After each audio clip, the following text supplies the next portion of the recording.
Hi, this is Palki Mehta from the YTH India channel. Welcome to all of you. Today we are going to discuss the topic age and arithmetical problems. Age problems कैसे होती हैं, जैसे कि काफ़ी +1 +2 में भी आपने solve करी होंगी एज प्रॉब्लम्स। फादर की एज दी गई होगी, सन की एज, मदर की या किसी भी रिलेटिव की, और उनमें हमने रिलेशन फाइंड आउट करके उनकी एज फाइंड आउट करनी है। और अरिथमेटिकल प्रॉब्लम्स भी एज के रिलेटेड ही होंगे, जिनमें एडिशन सब्ट्रैक्शन या कुछ मल्टीप्लिकेशन करके ही हमने उनका फाइनल आंसर फाइंड आउट करना है। Let's start with the first example. A man is 3 years older than his wife. A man is 3 years older than his wife मतलब आदमी जो है 3 साल बड़ा है अपनी वाइफ से, and 4 times as old as his son. Now the difference here is 3 years older मतलब बड़ा है, and here it is 4 times, 4 गुना। जो उसकी सन की एज है, मैन की एज उससे 4 गुना ज्यादा है। ठीक है। If the son becomes 15 years old after 3 years, अगर उसका बेटा 15 साल का हो जाता है 3 साल के बाद, what is the present age of wife. Present age of wife ढूंढनी है, तो सबसे पहले हम सन की एज एज्यूम करेंगे। बिकॉज ये हमें कैसे पता चलेगा कि सन की एज एज्यूम करेंगे, because a man is 4 times as old has his son. Son के 4 गुना ज्यादा उसकी उम्र है। Let son's age be x years. Okay, presently we are taking it as presently. Okay, तो अगर सन की एज x year है तो फादर की एज क्या हुई? 4x, 4 times होगी, because a man is 4 times as old as his son. ठीक है। और वाइफ की क्या होगी? 4x, man is 3 years older than his wife, मतलब वाइफ क्या है, 3 साल छोटी है। 4x -3 years होगी। ठीक है। Now, if the son becomes 15 years old after 3 years, now after 3 years, 3 साल बाद सन की एज क्या हो जाती है? सन्स एज जो अभी x है, 3 साल बाद x + 3 = 15 years। x अभी है, 3 साल ऐड कर दिए, बिकॉज 3 साल बाद वो 15 साल का हो जाएगा। तो प्रेजेंटली उसकी एज क्या होगी? 15 - 3 विल बी 12 years। तो प्रेजेंट एज सन की क्या होगी? 12 years। हमने फाइंड आउट क्या करनी? What is the present age of wife. Present age of wife, father की एज क्या हो जाएगी प्रेजेंटली? 4x, x कितना आ गया? 12। 4 × 12 विल बी 48 years। 48 years होगी फादर की एज। और मदर की एज क्या है? 3 साल छोटी है। 48 - 3 विल बी 45 years प्रेजेंटली। ठीक है। तीनों की हमने प्रेजेंट एज भी निकाल ली, और अगर 3 साल बाद ऐड करेंगे तो 3 साल बाद इनकी 51 हो जाएगी और इनकी 48 years। ठीक है। इस तरीके से हमने एज वाले क्वेश्चन सॉल्व करने हैं। Second example is the age of father is twice that of his son's age. अब यहाँ पे क्या है? फादर की एज ट्वाइस है son age at presently. Okay.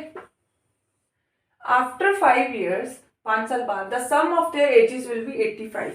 अब 5 साल बाद उसने बोला कि दोनों की, फादर और सन की एज का जो सम है वो 85 होगा। Presently again we will assume, let son's age be x।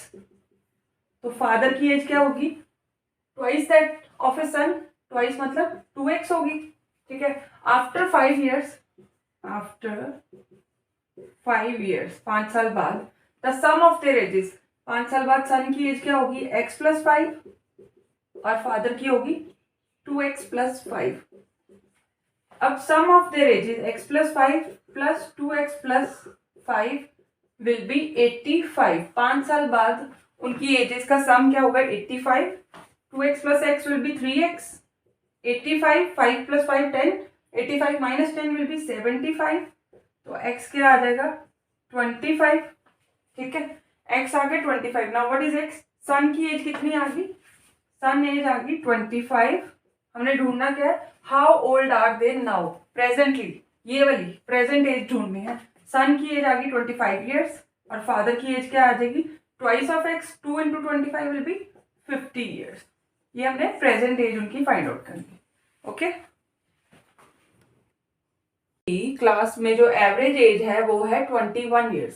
सबसे पहले तो एवरेज का फॉर्मूला क्या होता है, average is equal to some, जितना भी जो भी दिया सम ओवर टोटल नंबर्स, ठीक है, जितने भी नंबर्स हैं। अब इसके अगर हमने इस फॉर्मूले से अगर बनाए, the average age of 19 boys in a class is 21 years. Average दी हुई है 21 ईयर्स, एवरेज यहां लिख लेंगे। 19 बॉयज, टोटल बॉयज कितने, टोटल नंबर कितने हैं 19, पर सम नहीं हमें पता कि सबकी एज का सम क्या है, वो निकाल लेंगे यहाँ पे। सम ऑफ, यहाँ सम में लिख लो 19 बॉयज का, यहाँ लिख लो सम ऑफ 19, 21 इंटू 19 हुआ, 21 इंटू 19, शॉर्ट मेथड क्या है मल्टीप्लाई करने का, 9 into 1 9, 9 into 2 18, 1 into 1 1, 18 plus 1 will be 19, 1 into 2 2, ये 9 रह गया, यहाँ पे 9 रह गया, ये 1 ऊपर कैरी चला गया, 2 प्लस 1 विल बी 3, तो 399 आ गया। सम आ गया 19 बॉयज की एज का सम आ गया 399। Next statement is if the teacher's age is included, पहले तो 19 लड़कों की एज थी, now the question is teacher age भी इंक्लूड होगी, तो एवरेज इंक्रीजेस टू 22 ईयर्स। अब अगर टीचर की एज भी इंक्लूड होगी तो मतलब टोटल लोग कितने हो गए, 19 boys plus 1 teacher will be 19 plus 1 20, तो एवरेज कितनी हो जाती है 22 ईयर्स। एवरेज क्या हो जाएगी 22, ठीक है। टोटल कितने हो गया, टोटल नंबर कितना हो गया 19 plus 1, 19 boys plus 1 is teacher's age, 20 हो गया, ठीक है। यहाँ पे सम कितना आ जाएगा, sum of 19 boys plus teacher, okay. Find क्या करना है, what is the teacher's age, 22, sum of 19 कितना निकाल लिया था हमने 399 plus teacher 20, 22 into 20 will be 22 को 2 से मल्टीप्लाई करेंगे 444 और साथ में एक जीरो आ जाएगा 440, 399 प्लस टीचर्स एज, तो टीचर की एज क्या आ गई 440 माइनस 399 विल बी 41 ईयर्स, तो टीचर की एज क्या आ गई 41 ईयर। इस तरीके से आपने एवरेज के सम निकालने। Most of the time average का एक ना एक क्वेश्चन हर पेपर में इंक्लूड होता है, तो इसको ध्यान से देखिए। अभी मैं ये बहुत बेसिक क्वेश्चन एवरेज का कराया है, आगे हम और भी इसके टफ क्वेश्चन सॉल्व करेंगे क्योंकि 2023 में पॉपुलेशन ये होगी। But the question here is by which year population increases by, कौन से साल में पॉपुलेशन इस नंबर से बढ़ेगी, कौन से साल में बढ़ेगी। अब 2023 में ये होगी, अब बढ़ेगी तो हम अगले 7 साल बाद, तो 2023 प्लस 7 विल बी 2030, ठीक है। अब 2030 में ही पॉपुलेशन डबल होएगी इससे, ठीक है, उससे 7 साल पहले तो होएगी नहीं। 2023 के 7 साल बाद क्या, कौन सा साल आया 2030, तो 2030 इज द आंसर। 2030 में population will increase by this number, this number comes out to be in 2023 and 2023 plus 7 will be 2030, तो 7 साल बाद इसके इस नंबर से बढ़ेगी, तो आंसर क्या होगा 2030। प्लीज यहाँ पे आप क्वेश्चन को ध्यान से पढ़े। अगर वो क्वेश्चन में बोलता है कि which year has population this, तो आंसर हुआ 2023। अगर वो पूछता है कि after which year population increase by this number, increase by this number मतलब इससे बढ़ेगी कब, तो 2023 प्लस 7, एवरी 7 ईयर बाद इंक्रीज होगी। The next question here is a book has 300 pages, एक बुक में 300 पेजेस हैं and each page has 20 lines of 10 words each. Her page में कितनी पहले तो हम देख लेंगे हर पेज में कितने वर्ड है, तो 20 लाइन्स है ईच पेज में ऑफ 10 वर्ड्स ईच। अगर एक लाइन में 10 वर्ड्स हैं तो 20 लाइन्स में कितने वर्ड्स हो गए, 20 लाइन्स में 20 इंटू 10, बिकॉज एक लाइन में कितने वर्ड है 10, 20 इंटू 10 विल बी 200 वर्ड्स, ठीक है। 20 लाइन्स में 200 वर्ड्स हो गए और ईच पेज में कितने वर्ड्स हो गए 200, बिकॉज यहाँ पे लिख लेते हैं one page has 20 lines, one page is equal to 20 lines and 20 lines में कितने वर्ड्स हो गए 200 वर्ड, तो मतलब एक पेज में कितने वर्ड हुए 200 word. How many words are there in the book all together, पूरी बुक में कितने वर्ड होंगे, तो पहले हम देखेंगे कि पूरी बुक में कितने पेज हैं 300 पेज, तो एक पेज में कितने वर्ड है 200 वर्ड, तो पूरी बुक में 300 पेज हैं, तो 300 पेजेस में कितने वर्ड हो गए 300 इंटू 200, बिकॉज एक पेज में 200 वर्ड्स है, तो 300 पेज में कितने हो गए 300 इंटू 200, 3 इंटू 2 6, और 4 जीरो, 1 2 3 4, तो कितने हुए? 60,000 वर्ड्स हुए पूरी बुक में। ठीक है, उन सबके पास टीवी भी है, तो मतलब वीसीआर और टीवी कितने लोगों के पास हुआ? 25 लोगों के पास, क्योंकि वीसीआर ऑनर कितने हैं? 25, 25 के पास टीवी भी है, तो वीसीआर और टीवी का कंबाइंड वाला ये स्पेस था, तो यहाँ पे आ गया 25, क्योंकि ये VCR owner, each VCR owner also has a TV. अब हमें ये तो पता नहीं रेडियो और वीसीआर दोनों किसके पास है, ये हमें नहीं पता, और रेडियो और टीवी दोनों किसके पास है, ये भी नहीं पता।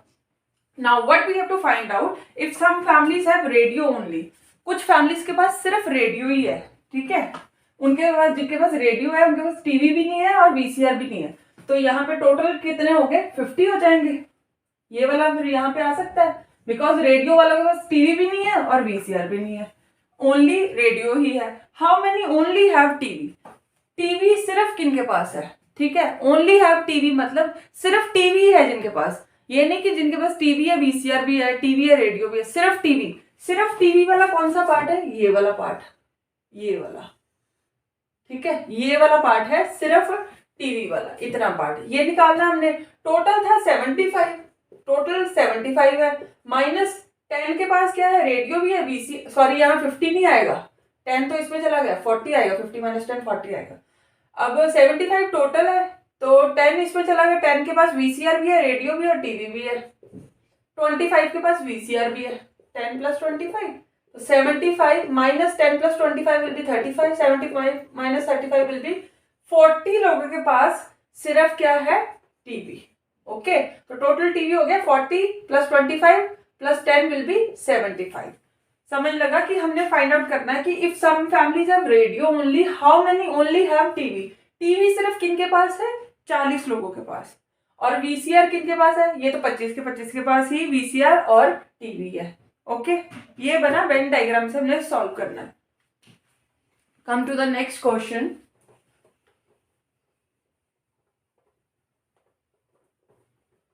Now the next question is, a father age is now 3 times that of his elder daughter. Father की एज 3 गुना ज्यादा है एल्डर डॉटर से, बड़ी वाली डॉटर से।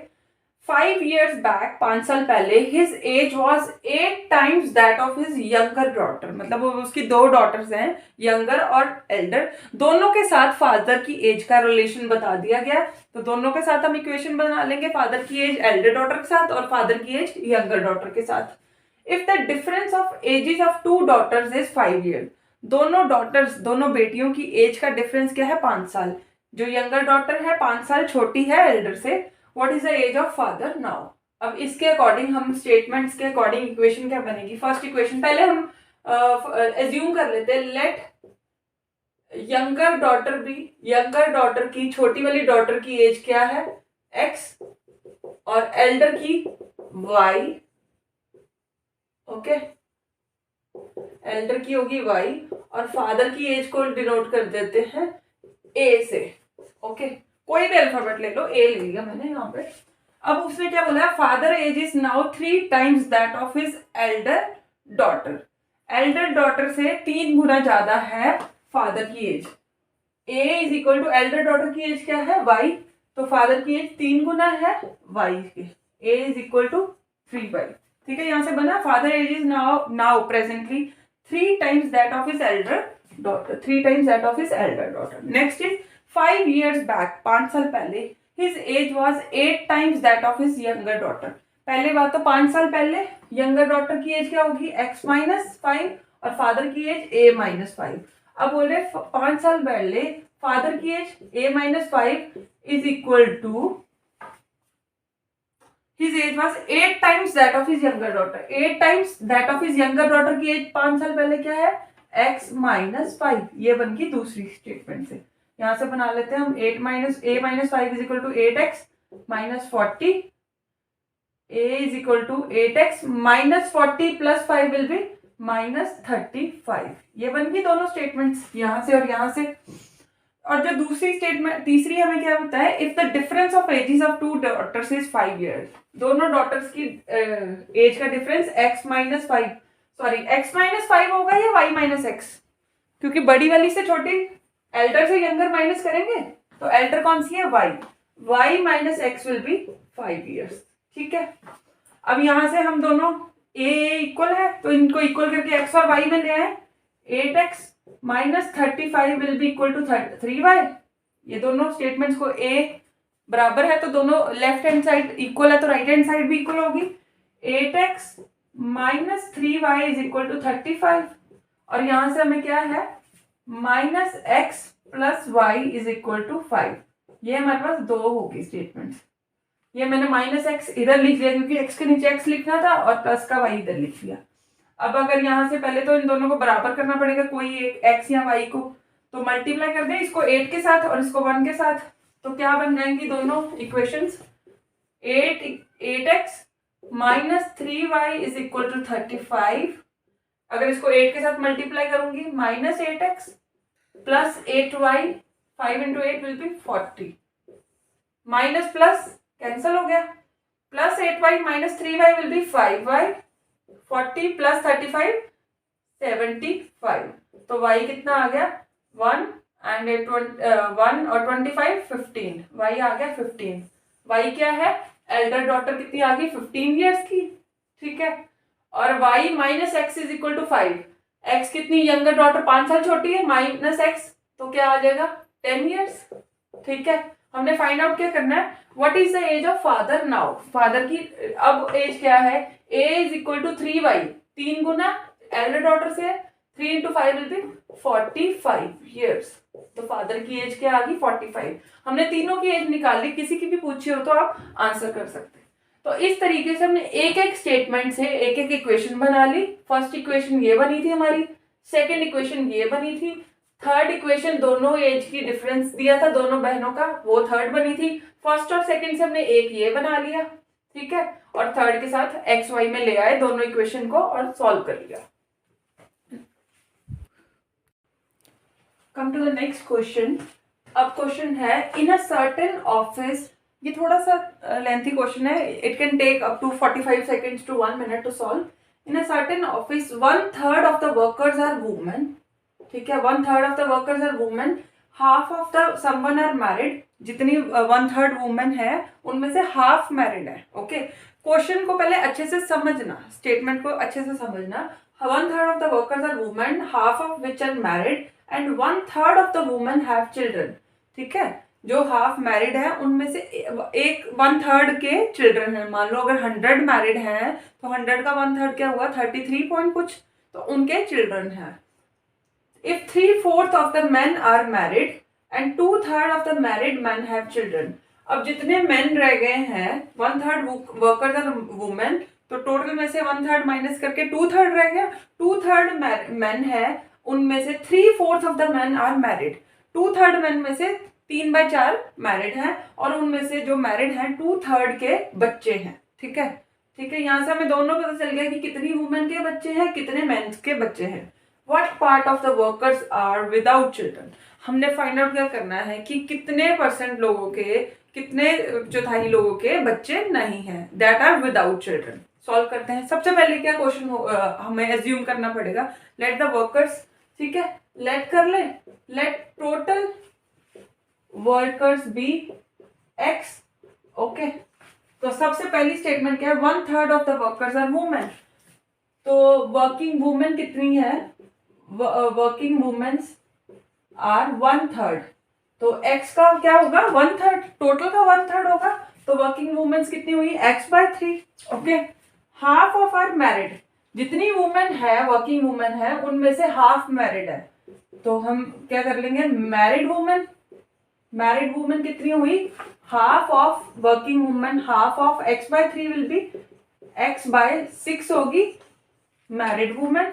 Okay, and 1/3 of the women have children. Married women के ही चिल्ड्रन होंगे, तो चिल्ड्रंस, वुमेन हैविंग चिल्ड्रन लिख लेंगे। Women having children will be 1/3 है, देखो 1/3 है, तो मैरिड वुमेन कितनी थी? x/6 और इनके 1/3, x/6 के 1/3 के क्या है? चिल्ड्रन। तो कितना हुआ? x/18। ठीक है, x/18 के हैं children. Now the next statement is if 3/4 of the man are married, पहले तो हम निकालेंगे मैन कितने हैं। अगर टोटल वर्कर्स x है, वुमेन x/3 है, तो मैन कितने हो गए total x minus x/3, 3x minus x will be 2x/3, man कितने आ गए 2x/3। अब क्या है 3/4 of the man are married, अब क्या निकालेंगे मैरिड मैन निकाल लिए 3/4 ऑफ टोटल मैन कितने हैं 2x/3, तो कितना आ गया 3 कट 2x/2, तो मैरिड मैन कितने हैं x/2। 2/3 of the married man have children, children कितने हैं मैन हैविंग चिल्ड्रन लिख लेंगे, मैन विद चिल्ड्रन लिख लो या हैविंग चिल्ड्रन एक ही बात है, कितने हैं 2/3 ऑफ x/2 मैरिड मैन के चिल्ड्रन है, तो x/2 कितने हैं, x/2 क्या है मैरिड मैन, और x/2 के 2/3 के चिल्ड्रन है, तो क्या बच गया x/3, मतलब x/3 के चिल्ड्रन है।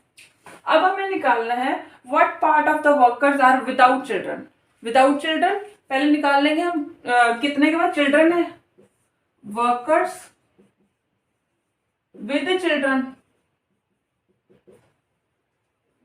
वुमेन के कितने के चिल्ड्रन थे, women having children are x/18 और main having children are x/3, ठीक है। इनका टोटल निकाल लेंगे, एलसीएम लेंगे, 18 और 3 का एलसीएम 18 भी ले सकते हैं, 1 x रह गया, तो यहाँ क्या आ गया 3, 18 divided by 3 will be 6, 6 into 1 6x, 7x/18 आ गया वर्कर्स हैविंग चिल्ड्रन। तो हमने निकालना क्या workers without children, total workers कितने हैं x, तो विदाउट चिल्ड्रन क्या हो जाएगा, विदाउट चिल्ड्रन टोटल वर्कर्स हैं x और चिल्ड्रन जिनके हैं वो निकाला हमने 7x/18, ठीक है। एलसीएम लिया 18x minus 7x will be 11x/18, तो workers without children will be 11/18, okay. अगर हमें यहाँ पे टोटल दिया होता तो फिर तो हम डायरेक्टली फाइंड कर लेते, अगर टोटल नहीं दिया तो आंसर विल बी 11/18, आपके पास ऑप्शन में होगा 11/18, फ्रैक्शन में ही आपका ऑप्शन होगा। डोंट वरी कि अगर x साथ में रह रहा है, क्योंकि हमें पता ही नहीं था टोटल कितना है, तो हमारा आंसर फ्रैक्शन में ही, ऑप्शन विल बी 11/18, ठीक है। ऐसी कुछ ऑप्शन होंगी 3/4, 5/6, 7/18, 11/18, तो 11/18 इज द फाइनल आंसर। अगर आप फटाफट निकालेंगे तो बड़े आराम से निकल जाएगा, बट ऐसे ही शुरू करना, ऐसे ही आराम से x से ही एज्यूम करके शुरू करना। पहले हमने x वर्किंग टोटल वर्कर्स निकाली, उसमें से वर्किंग वुमेन निकाल ली, फिर मैरिड वुमेन, फिर वुमेन हैविंग चिल्ड्रन, सेम तरीके से हमने मैन हैविंग चिल्ड्रन निकाल लिए, फिर हमने टोटल ऐड कर लिया वुमेन और मैन जिन दोनों के बच्चे थे यहाँ पे ऐड कर लिया, workers with children x/18 plus x/3, तो उसमें से जो ऐड करके आया टोटल वर्कर्स थे x में से माइनस कर दिया जिसमें आ गया वर्कर्स विदाउट चिल्ड्रन, ओके।